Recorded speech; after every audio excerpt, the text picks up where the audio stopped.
Kung kayo pamimiliin, sino ba taga gusto nyong masunod sa inyong buhay?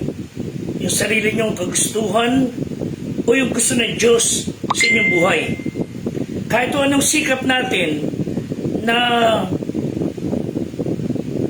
maghangad ng maganda at yung sariling nais natin ang ating pag-iiralin, most likely we will end up miserable. Yes, may mga tao na tingin natin nagtatagumpay, and some of them are having heyday in doing their own thing kahit mali. Di nila alinta na isang araw mananagot sila sa Diyos. Hindi po natin kayang mabuhay, or should I say, hindi po pwedeng gumawa tayo ng sariling naisin natin and get by. Sabi ng Bible, Deuteronomy 32:23, be sure your sin will find you out. Magandang hapon sa ating lahat. Ito po yung likod, Fred de Guzman, ang life coach ng Squad 244. Nagagalak po kami at ang aming squad, nakapiling kayo sa pag-aaral ng salita ng Diyos. Yes, we cannot really comprehend the will of God, yung kalooban ng Diyos, yung nais ng Diyos. And yet, we should decide, Panginoon, we want to know your will and do it. Dahil yung lamang pong kalooban niya ang magdadala sa atin sa tamang direksyon. At kung lang po iisipin ng ating pamahalaan, ng pinuno natin, hindi sila magdudumaling, magpa-alwa ng buhay, kundi isipin ng kalooban ng Diyos, they would end up receiving even more blessing. But again, tulungan tayo ng Diyos, mga kaibigan, mga kapatid, kami, mga ministro, mga pastor, silang nasa PNP, nasa sandatang lakas. May God help all of us to know God's will and do it. Sa Deuteronomy 30:19-20, wika ng talata, aking tinatawag ang langit at ang lupa na pinakasaksi laban sa iyo. Sa araw na ito, na aking ilagay sa harap mo ang buhay at ang kamatayan.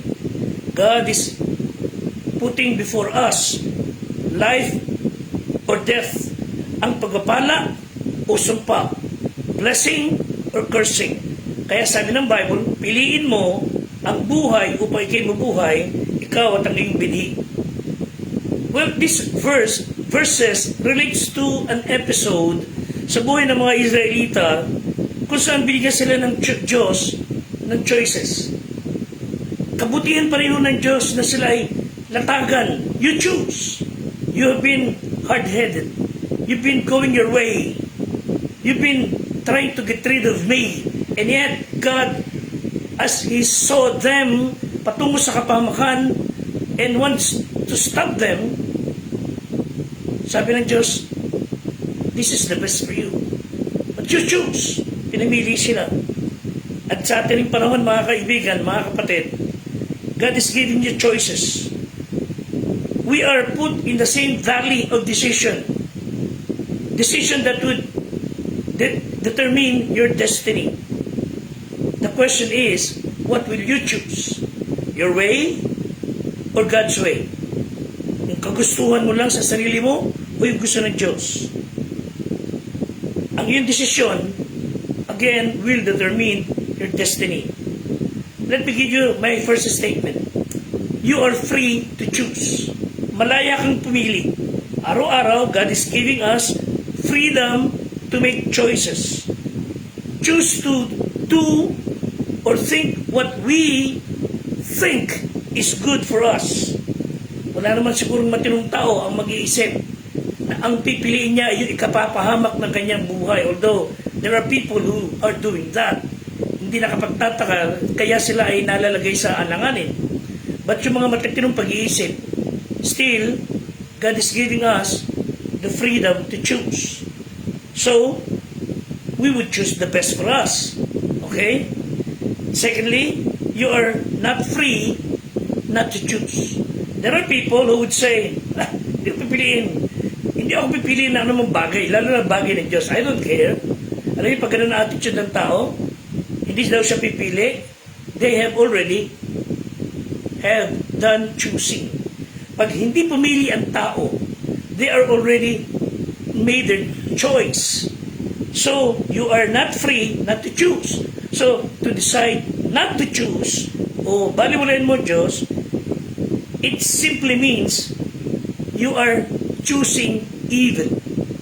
If you do not choose God, you are choosing evil or Satan. To decide not to choose good is always a choice to choose evil. Wala pong gitna. Pag umayaw po ang tao sa katwiran, pinipili niya automatically ang kasamaan. Matthew 12:30, He that is not with me is against me. Prinsipyo ng Bible, siya na hindi sumasa akin ay hindi sa akin o laban sa akin. So, if you do not crown Jesus Christ, you're crucifying Him. No middle ground. Kung ayaw niyo paniwalaan si Kristo ay Diyos, you will again crucify Him pag andito siya ulit sa lupa ng katawan tao. Again, choose to crown Jesus. Choose Him na Diyos na nagkatawan tao para magkanta ng tamang direksyon sa ating buhay. Third statement, you are not free to choose the consequences of your choice. So, ano man ang pinili mo, okay, ikaw na sunod, pero hindi mo babalik o mapapalitan ang bunga ng iyong pagpili. Example, you decided to go up to 27th floor ng mataas na building, and dahil sa feeling mo okay ka, entitled ka, and you decided to jump from the 27th floor. Then pagtalo mo, bigla mo naisip, teka muna, mali ata decision ko. Wala nang pagbabago yun. You will suffer the consequences. Of course, mamatay ka. So, whatever decision you made sa pagpili ng isang bagay, whether it's not of God or whatever, you will have the consequence na corresponding sa iyong decision. Jeremiah 29:11-13, For I know the plans I have for you, sabi ng Panginoong Diyos. Pag-iisip tungkol sa kapayapaan, hindi tungkol sa kasamaan, upang bigyan kayo ng pag-asa sa inyong huling wakas. Then shall you call upon me, and ye shall go and pray unto me, and I will hearken unto you. Ye shall seek me, and thou find me, and ye shall search for me with all your heart. So, walang nais ng masama ang Diyos, kundi nais siya puro kabutihan. Walang nais siyang kalikuan, kundi puro kabanalan. Ang nais ng Diyos, you seek Him, and you will find Him. With all your heart, you will find Him. So how do we discern yung kalooban ng Diyos? Una, God's will is good. Wala pong masama sa hangarin ng Diyos sa ating buhay. His will for us is always pleasant, perfect. It includes the blessings of material things. Yun lang kumakain araw-araw, may damit kayo sinusuot, you have things na pwede mo gamitin araw-araw. God is blessing you. God will protect you. God is giving us hope. And we should allow God to transform us into a person na nais niya. So, if you really want to know God's will, be willing to be the person God wants us to be. Hindi po pwedeng, Lord, pagpalain mo ko, and then, I will do my own thing. Hindi po pwede po yan. Proverbs 19:21, may maraming katha sa puso ng tao, ngunit ang payo ng Panginoon, siyang tatayo. Kahit ano ang gawin natin, magagalap ang gusto ng Diyos, walang makakapigil. So we should, if you are going through the flow ng sanglibutan, if you are being driven to go to the flow of the wrong crowd, I would rather go the flow of God para hindi mapahamak. Yun po sinabi ng Bible. You can make many plans, pero yung layo ng Diyos will always prevail. Romans 12:1 and 2, verse 2, at huwag kayong umayon sa sanglibutan, huwag tayong makayon sa takbo ng mundo, kundi mag-iba kayo sa pamamagitan ng pagbabago ng pag-iisip, upang mapatunayan ninyo kung alin ang mabuti, kaya-aya, lubos na kalooban ng Diyos. We should have a transformed mind. We should renew our mind ayon sa gusto ng Diyos. So, God's will for us is good, pleasant, and perfect. Paano pa rin natin ma-discern ang kalooban ng Diyos? Read your Bible. Read the Word of God. Pagkain ng ating kaluluwa. This is God's Word. Wala nang iba. May mga inimbento mga tao, pero puro pakabig. So read your Bible. The Bible has all the insights. The Bible has all the instructions kung ano ang nais ng Diyos para sa ating buhay. So when we pray, we tell God about our plans. But when you read the Bible, God reveals His plan to us. When we read His Word, ipinapahayag niya ang nais niya sa atin. Then eventually, we will tell that to others. At nato'y tinuong buhay.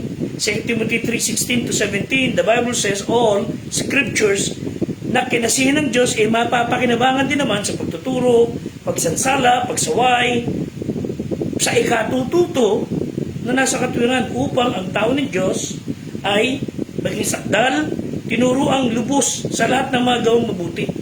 So this will help us to do good things, to do all the right thing.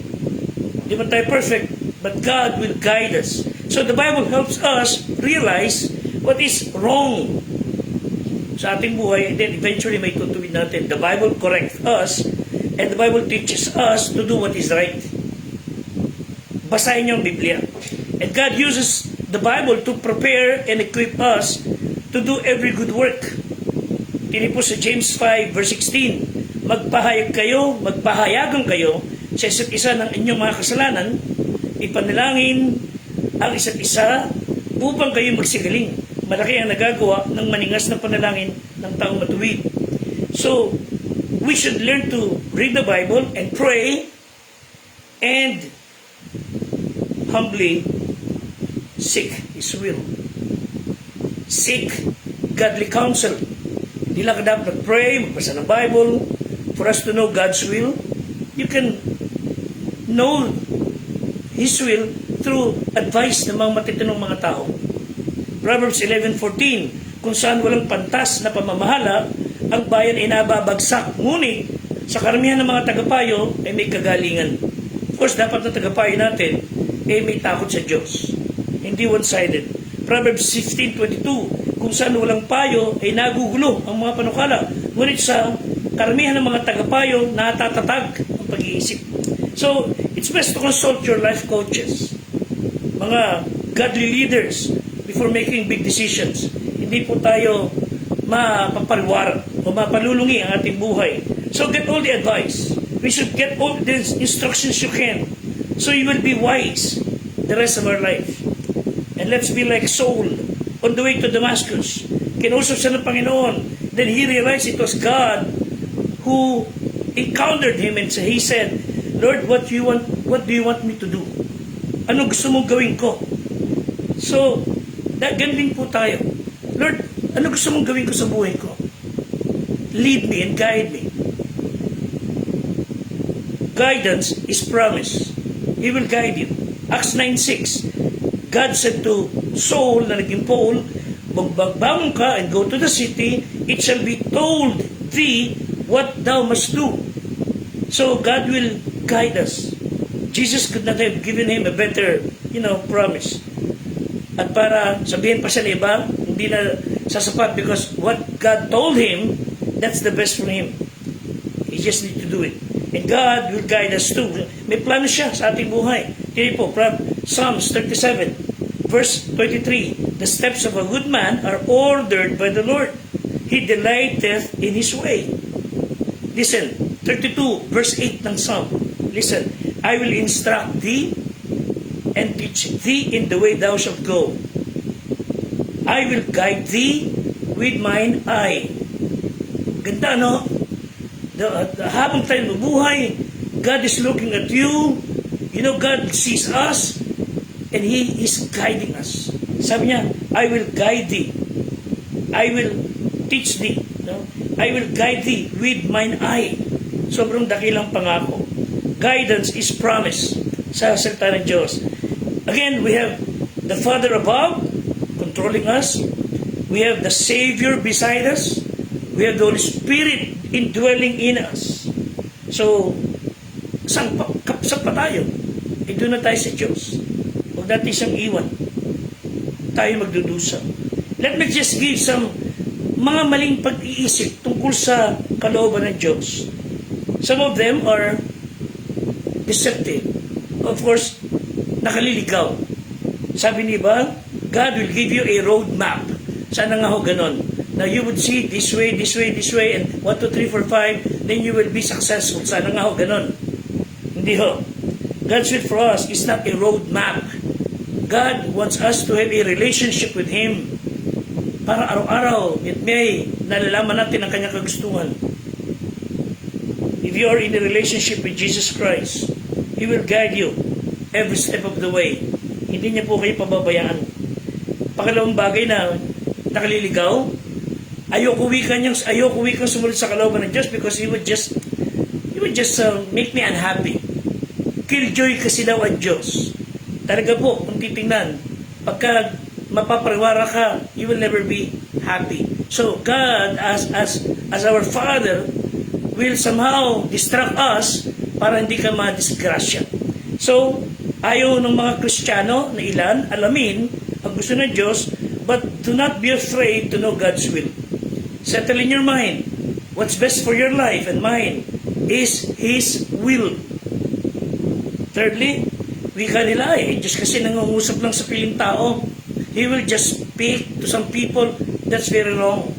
Kaya nga nagkaroon ng mga kulto, mga maling relihiyon, leader ng panampalataya, puno sa Diyos, na sila lang daw kinakausap ng Panginoon, sila lang daw ang pinahayagan ng salita. Kaya sabi nila, pinahayag sa akin ng Diyos, magbigay kayo ng pera, bigyan niyo mga anak niyo, paglingkurin niyo sa akin, uutos ako sila, dahil ako ang kinakausap ng Diyos, hindi kayo. Ito ng mga taong gullible, nagpauto. Kaya mga anak, naglalaki yan ng tiyan, pinagbubuntis ng mga lider ng relihiyon, kinulapulan sila ng kadyablo sa pag-iisip, ang pera ng pamilya, pinag-uubos ng relihiyon, ang mga miyembro nagdilimay sa kahirapan, walang mga lider ng relihiyon, ipatabaing baboy, yumayaman. God help us. God will speak to even the youngest kid. God will reveal His will. Hindi po siya maramot. Ipinaalam ng ating Ama sa Langit ang kalooban niya, hindi lang sa ilang mga tao. Ipinaalam niya ang kanyang kalooban. Huwag niyang sayangin. And some people would say, God is hiding His will. No, that's wrong. He does not hide. He will never hide His will sa ating lahat. Sapagkat nais niya na malaman natin ang kalooban ng Diyos. If you don't find His will, pray and do what is already revealed. And then, unti-unti ipaalam ng Diyos yan. God's will be made known. Hindi po maramot ang Diyos. Through supernatural, some through miracles, which I believe, nangungusap ang Diyos noon, at ngayon, sa magitan ng Biblia, kumpleto naman ang salita ng Diyos. Not only through supernaturals, through the scriptures, sa Bible, nangungusap siya. Much of the will of God sa ating buhay is found in the Bible. Okay? And of course, sa prinsipyo ng Biblia, it's the Holy Spirit who speaks to us. Acts 9:17, si Paul ay puspos ng Espiritu at pinangunahan siya. Acts 9:20, and the result, Paul preached to the people na dati niya kasama, na naninira kay Kristo, ngayon siya naging Kristiyano, nangangaral siya para sa kanila. Itinutuwid na niya. So, he was preaching to them that Jesus is the Son of God, o ang Diyos na nagkatawang tao, o Diyos na dati hindi nila pinaniniwalaan. Now, he was preaching to them. Of course, God would reveal His will through the help of the saints of God, mga Kristiyano matitino, mga manampalataya. For example, si Paul, ginamit ng Panginoon si Ananias to confirm the will of God kay Paul, Acts 9:15. So when God is speaking sa atin, may sinasabi siya isang bagay, we will often confirm sometimes to someone. And that someone, gagamitin just to tell you what to do. So be willing to take advice. Sometimes God will use situations, mga circumstances. God opens the door and God closes the door. Minsan yung coincidences, plano ng Diyos para sa ating kalooban na dapat nating daanan. So the way to know the will of God for the rest of your life is to do the will of God right now. Do the will of God right now. He will not be napakaramot. Now, sundin nyo yung alam nyo dapat nyong gawin. If you're not yet saved, if you're not yet a believer in Christ, the will of God for you now is to be saved. Wow! Repent of your sin. Ask His forgiveness. And ask Him to come into your heart. So, obey what you already know. So, if you're interested to know the will of God, with all your heart, Lord, what do you want me to do? Be willing to do it. Ask His cleansing. And thank God for His goodness. Ask His protection.